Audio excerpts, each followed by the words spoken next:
back to Leaders Recon. Today, we're talking about an exciting topic with Bailey and Slaugher, linguists and language pay and a bunch of other things. So, welcome to the program. Thank you. Thanks for having me. So, we always try to break the ice here at the beginning. Fun, unusual fact about yourself. So I am on the civilian side, I am the National Guard Language Program Manager, financially and kind of training and readiness-wise. Okay. It's just an all one-stop thing. And on the National Guard side, I'm a 35 Papa, SIGINT, voice interceptor, Arabic linguist. So I know both sides really well. I've been doing it on the National Guard side I've been in for 14 years. Oh, wow. I've been doing the civilian job for 4 years this month, and I'm just really comfortable with it. I really love the program. Linguist population is a super cool group to work with, and yeah, so as we're diving into that a little bit, I feel like you're like the perfect guardsman because you work a civilian job and you're a part-time it is unusual. linguist, Yeah, right. So what is a linguist? Like, so there are two flavors of linguists. We have human intelligence. It's kind of the nearsighted picture for our translators, and then we have the SIGINT, signals intelligence. And that's the far-sighted, close listening. You're either interrogators or the 35 mics, the humaners. okay. And then 35 Papa, Intel, they are the ones listening from afar. You never really interact with the people. That's what the 35 mics do. So there are two different types you want to do. You can be an interrogator or just like the sit back and listener and, receive signals. And they all fall under military intelligence. They do. They're both Okay. MI, and those are our two language-dependent MOSs in the National Guard. You must maintain a language to stay DMOSQ. Okay, so if so for those people that are interested in becoming a linguist of some sort, they're going to be going into the MI field, doing one of those two things, from what I'm understanding, either working with people like interrogation or translation. If you're deployed somewhere, if you're in one of these two MI positions, is that where you will be your translator, or is that a separate field? Yeah, so they both work in teams. So the human Okay. teams would go out and do interviews if they need to go find information. Like, the MI commander has priority intelligence requirements he's trying to get after. They'll go try to get those from the people face to face. And then SIGINTers, the 35 Papas, will go out and camp out and just kind of scan the area and see if they can pick up anything. And then these are units, you mentioned earlier when we were talking beforehand that every IBCT had an MI company with... Yes, the Brigade Engineering Battalion, and Okay. they'll have a MICO in there, and that's what I used to be in with the 76 in Indiana. And I was part of a profit team lead. It was tactical. It was out in the field all the time. And about how many linguists usually are in a IBCT like that? So there'd be about 11, so there are 9 35 Papas, and maybe the same number of mics. Not very many. Okay. It's like a squad level, just one team. And then the rest, they're language capable. MOSs do exist, but the billet has to be coded for that. So there are some MOSs that may require a language. Some have it in the 300th MI Brigade. They'll be coded. They can be in there too and assess, like the SIGINT analysts, the Novembers, people like those, just reading the reports and writing. So essentially, everyone in the Army that is considered a linguist is not necessarily just a translator. They are functioning in an MI role of some capacity. That's right. They are not translators. They have a specific MOS, so they have like a technical job that they do. So SIGINT intelligence, they primarily work with the equipment. They maintain the profit systems. They go out. They send things back to hire. They just kind of they kind of gist things. They kind of see what's relevant, send it back for someone else to translate for reports. And then mics, their main job is interrogation. So interrogation tactics, going out and speaking with people. They might not always be the one translating. They might have a contract translator with them to do the actual translation. But just doing that Army job is the main thing, and they just also have a language. That's super interesting. So like, if I'm interested then into becoming a linguist and going into one of these MI roles, what does that process look like from cradle to grave? So if you want to be a linguist, or if you want to be a 35 mic or a 35 Papa, I won't say linguist because that's very umbrella, but you would go to DLI first, get your language, and then go to the AIT for your MOS-specific training. In DLI, where's that located? So that's in Monterey, California. It's called the Defense Language Institute. And depending on what language you get, it goes Cat 1 through Cat 4. Cat 1 and 2 are 36 weeks, Cat 3 is 48 weeks, and Cat 4 languages are 64 weeks. And that's based on like the difficulty of the language? It is, yeah. Okay. So Cat 1 and 2 would be your Spanish, French, and Indonesian. Cat 3 would be Farsi, Russian, Hebrew, those kinds of languages. And 4 would be all the dialects of Arabic, Korean, Mandarin, and Japanese, those kinds of languages. Okay. Mm-hmm. So more challenging. So Yeah. so DLI, go to the Defense Language Institute. Depending on how difficult your language is, Mm-hmm. you spend your time there, and then you go to AIT afterwards, and that's where you learn the MI skills. That's right. So the 35 Papa School, you actually do some of the class in your target language. So you have to have the language when you go there. I think 35 Mike's getting there. They just do it in English right now. But they want you to use, like, they pick up the language skills for the target language in the schoolhouse, and then go off to your unit and be able to be technically and tactically proficient in your language. So then for a guardsman, right, I'm assuming you need to find one of those MI companies that it's coded for a language position, right? And then how would, so like let's say I'm a soldier in whatever, your Illinois Guard, right? Indiana Guard. So when you were an Indiana Guardsman, when you first looked into like becoming a linguist, how did that path look for you? So I was the first one to go in Indiana. So I was kind of a mistake. We found out after I went to school that we only had Farsi billets. So I went to school for Modern Standard Arabic. So I've been in the wrong slot my whole career, which is fine. I still am fully DOMSQ, but it kind of ruins our unit readiness index a little bit. But so if you want to be a specific type of linguist, if you just want to say, I want to be 35 Mike Papa, I don't care what language, you just go to your recruiting office, they'll tell you what they have, and they'll go to school for that. If you want a specific language, you would either come to me or go to your readiness NCO, and we can find other units. Out of 54 states, we have 30 states that have language billets. Oh, wow. So they're kind of widespread then across. They are, yeah. So we have the 300th My Brigade, which is the biggest, it's the only linguist brigade in the entire force. And they're across Utah, Washington, California, and Florida. And then all the other states in between have the IBCTs and the little MICOs, and the EMIBs have their own, MI capabilities, obviously. But and then that MI brigade, I'm assuming there's a lot of billets located within. There's a lot. Yeah, they have 2 battalions in Utah and then a battalion in Washington, California, and Florida. And those are, I think they're about 175 people per battalion. Oh, wow. Mm-hmm. So like 600 some folks. Exactly. And there are 2,800 billets across the linguist force, and I think about 1,900 are full. Wow. So going back then to, I know there's units out there, there's slots available, you got to find one of those. And then I go to Defense Language Institute, which I think you described earlier as the best language training program in the world. So it's hailed as one of the best language schools in the world. It is. So when you're there for the number of weeks that whatever your CAT is, it's Monday through Friday, 6 hours a day plus an optional 7th hour. If you're passing, it's optional. And it's with native speakers. They rotate a different teacher every single hour, so you get that flow. Wow. You don't get bored. They're very small classrooms, 5 to 6 people per classroom, 30 people per, rotation. Oh, wow. It's amazing. How was your experience there? Like, what was your, day in the life like at DLI? I had a fantastic experience. I went 10 years ago, but I was, single, no kids, so no distractions. And that's kind of the tough thing that gets people to, if you take too many distractions with you, it's a train that leaves the station. Like, if you fall behind, it's very tough to keep up. So if you stay on top of it at the very beginning with the sound and script classes, they give you everything you need to know. Like, they're made for any sort of, like, learning style. They'll catch on really quickly. They do personality tests while they're there to make sure they're interacting properly. It's a really neat school. Like, I'm so impressed. I'd love to go back for another language. Can you go back for another language? I could. Oh, really? I mean, okay. If funds available, that kind of thing.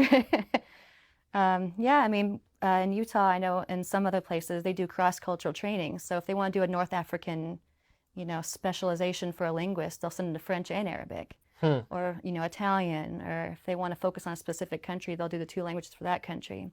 As long as you're above a 2+2+ in your main language, you can go to school for another language. So and you brought up a point there on the grading scale. So to become a linguist, isn't there like an aptitude test or something you have to take? Can you explain that a little bit? Yeah, it's like an entrance exam. It's called the Defense Language Aptitude Battery. Okay. And so for the Cat 1 through Cat 4 languages, it goes from 90 to 110 in 5-point increments. Okay. And we do have a waiver process for a few points. But so if you want to be a Cat 4 linguist, Arabic, you need to get 110 on the D-Lab.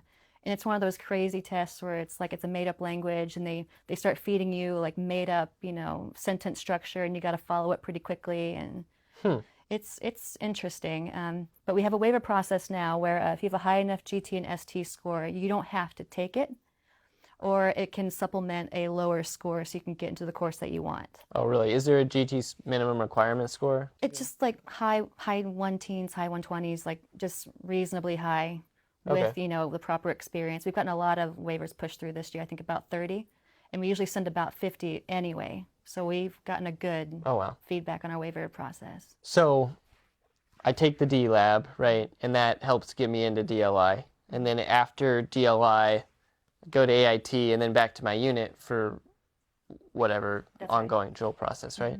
Now, what is your, so in your role as a traditional guardsman on the M-Day side, you know, what does your drill look like? How do you maintain proficiency in your language? So mine's different. I'm the brigade language program manager for the 54th, so I'm in another admin position. I'm not tactical anymore. But before, during drill weekends, we'd maintain the profit systems, all the technical stuff. And then we have about 4 hours every drill weekend that an instructor, a civilian contract instructor would come in, sit with us and keep us, you know, keep that ball kind of in the air for language because we never use it in between. And every year, the Army Regulation 11-6, the Army language regulation, mandates 80 hours of consecutive training every single year for an assigned linguist. Oh, really? Okay. So it's like almost like a licensing requirement. You got Exactly. It's called a significant language training event, a SLATE. And for active component, it's 150 hours, but for the National Guard and Reserve, it's 80. But all of our classes are 4 to 5 weeks. It's what you need. You know, 2 weeks is not enough unless you're one-on-one with an instructor if you never use it during the year. So that's what my program does. We provide the training and the funds for these courses, and we try to make it as personalized as you need. Like if you think you need 5 weeks, we'll get you a 5-week course in whatever proficiency we want with whatever, you know, teacher you want. Like that's what we do. That's So we make super sure- interesting. So there's a lot of resources available once you're Absolutely. into those roles to maintain proficiency. Exactly. That's what my job is, to resource those roles and make sure they're funded, make sure everybody has all the dictionaries they need, you know, all the computers they need, and all the training. That's what we do. We have a lot of civilian contractors like Berlitz and Alta and Lingua, and then we have it's called the Defense Language and Security Education Office, Delencio. They provide grants to universities to pay for their tuitions, so we can use them just on pay and order allowances. So like University of Utah, CSU Long Beach, Concordia, there's a school in Minnesota and Montana. They all provide the really? resources to us. So then, you know, kind of shifting gears a little bit, you know, I guess we're following the life cycle of someone becoming a linguist. You know, so you're at your unit. Can you give us some examples from, you know, I'm sure you've seen a lot of soldiers come out of the training and then get deployed or utilized. What's a unique or interesting example you've seen for soldiers coming out of that program and then getting utilized from a guard perspective? So I'll use the DARI thing that we have going on right now, the Operation Allies Welcome, that's going on right now. So we get call-outs all the time from FORSCOM and from all the ASCCs, and they always want these low-density linguists. And so it's like, hey, do you have any DARI linguists? Like, we sure do. We sent a big old announcement out to all 54, and we had 12 respond and go immediately within a week to their assigned stations. And they're working it right now. They're allowed to have as long of a tour as they want. They could name the length. Oh, wow. Yeah, it's great. We get asked all the time for stuff. We support overseas deployment trainings. So Pacific Pathway is always asking for, you know, Japanese linguists. Oh, yeah, I didn't. So then, so if I have a soldier who, you know, you have a soldier who already speaks a language then, like, and they want to go into one of these linguist spots for the low density MOSs that maybe aren't taught at like the Defense Language Institute, is that possible? Absolutely. So on our strategic language list, if you're not MI, there's only 8 languages you can get paid for. But while you're on orders as a translator for any sort of event, you can get paid language pay while you're on orders for that mission. Okay.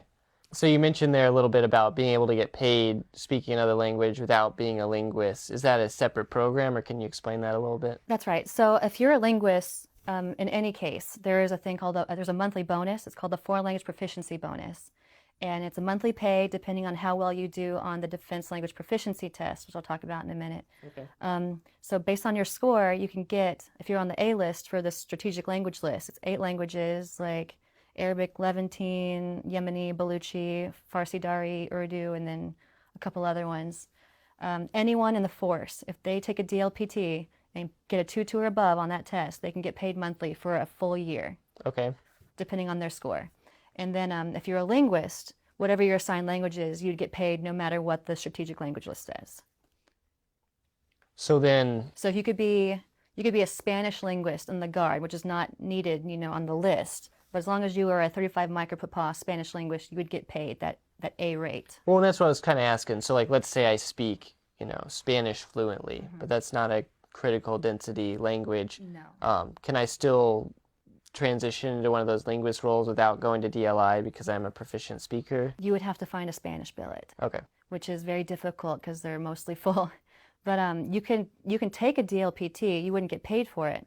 But if opportunities arise where we need Spanish linguists, you could volunteer for those because we have your score on file. So then, let's say I had a low density MOS language though. I don't know, French or something. And I wanted to, and I have a French billet that's open. I can go into that billet or apply to get into that billet without having to go through the Defense Language Institute? Oh, that's right. You don't have to go to DLI. That's just to get the language. If you already know the language, all you'd have to do is go to AIT. Okay. Just to clarify, if I want a linguist role, regardless of whether I speak a language or not, I'm still going into that military intelligence field.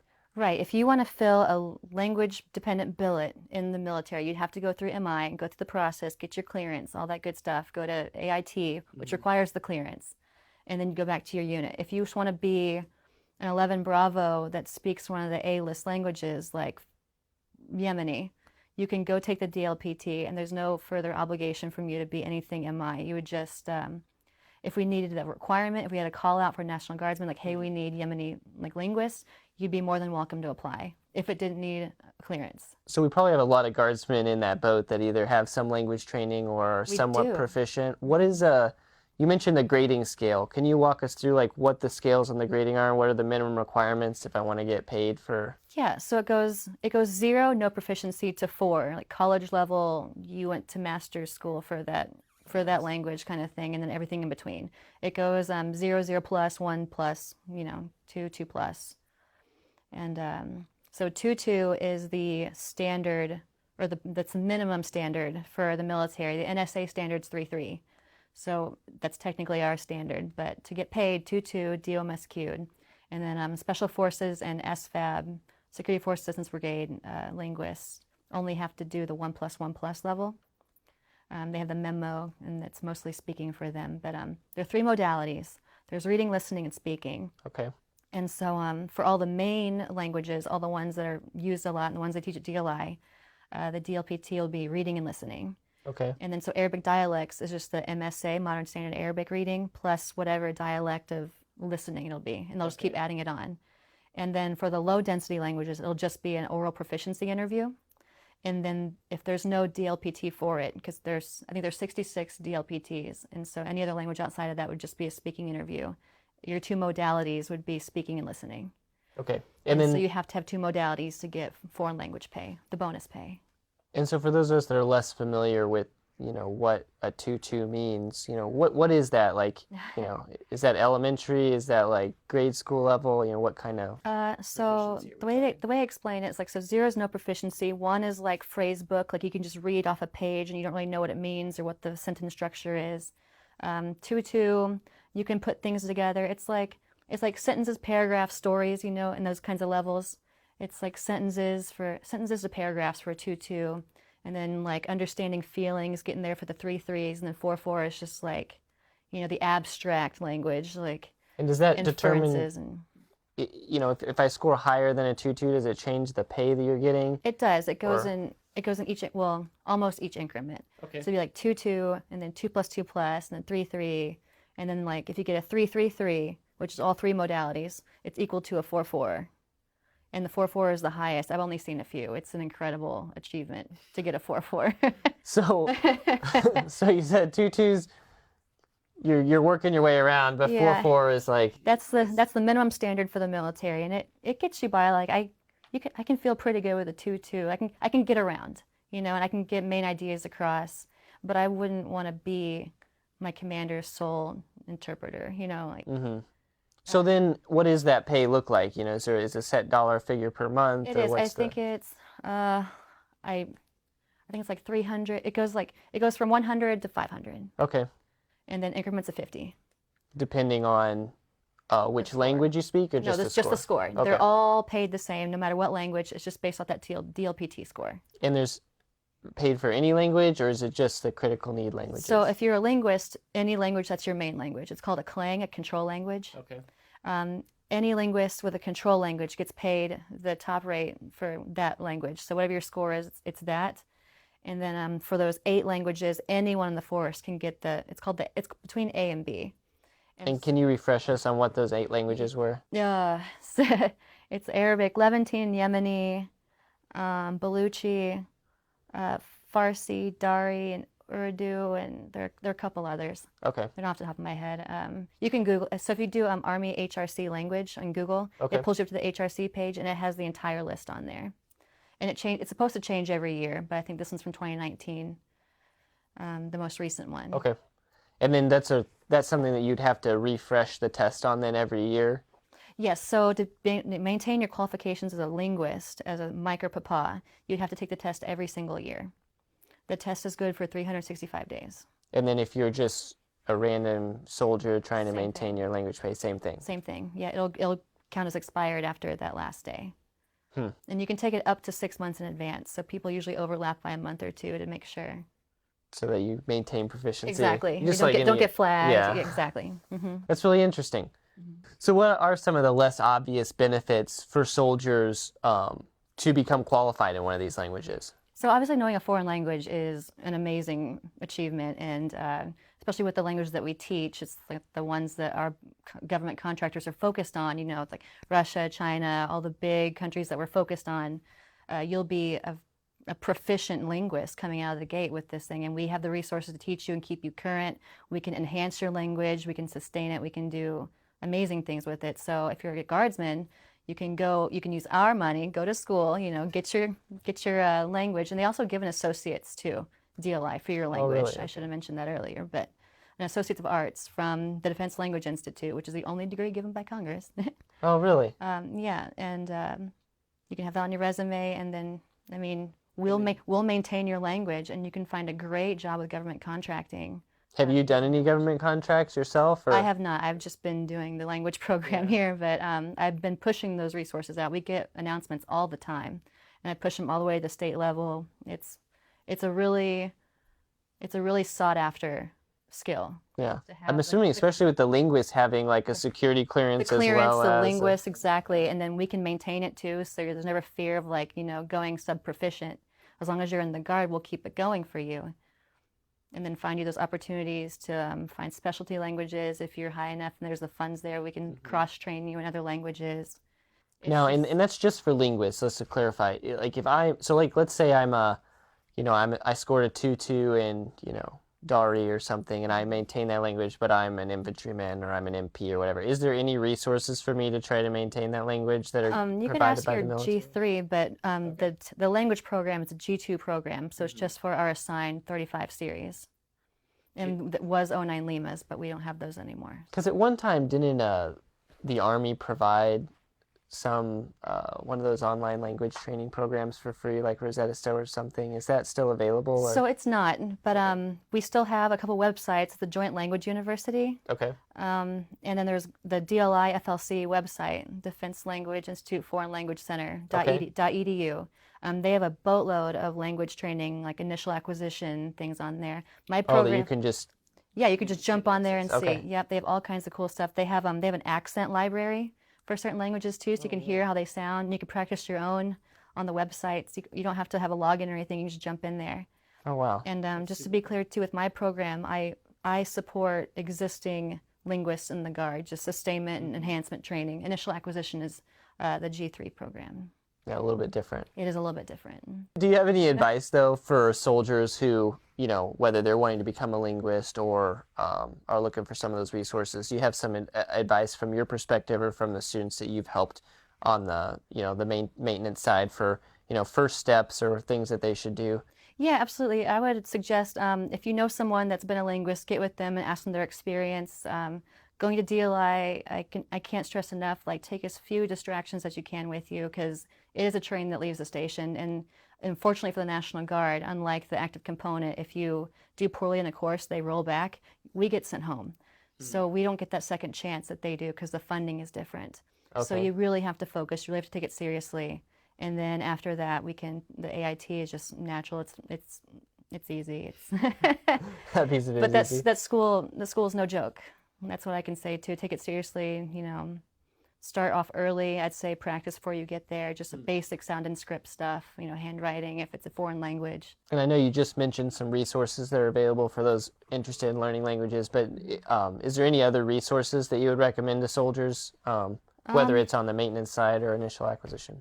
For the maintenance side, I can get any of our linguists free material from NSA. They gave us that option during our G2 workshop a few weeks ago. Oh, wow. I just come through me. I can get a whole stack of books for them just for free. Just send it right to them. For initial acquisition, people brag about Duolingo, Duolingo, those kinds of little websites. Like just to get you familiar with a foreign script. If it's like Spanish or French, it's a little different, but the alphabet is critical to learn. Just right off the bat. Arabic, reading the backwards, I guess Yeah. that's a little challenging, right? I guess that's why I like Arabic so much because I'm left-handed. Well, it works out It then. doesn't get the smudge on my hands. Yeah, so thank you so much for coming today and sharing some of your experience here and some of these unique resources for guardsmen. No, thank you for having me. The language program is great. Linguist population is awesome. It's a great group to be with if you want to join. If you would like more information on any of the topics discussed today, please visit our social media pages in the links below. Tune in to Leaders Recon over the next few weeks as we bring in today's leaders and pioneers to discuss their experiences, share their wisdom, and help you grow as a leader. If you like this episode of Leaders Recon, please don't forget to subscribe below and leave us a 5-star review. You can find us wherever you listen to your favorite podcast.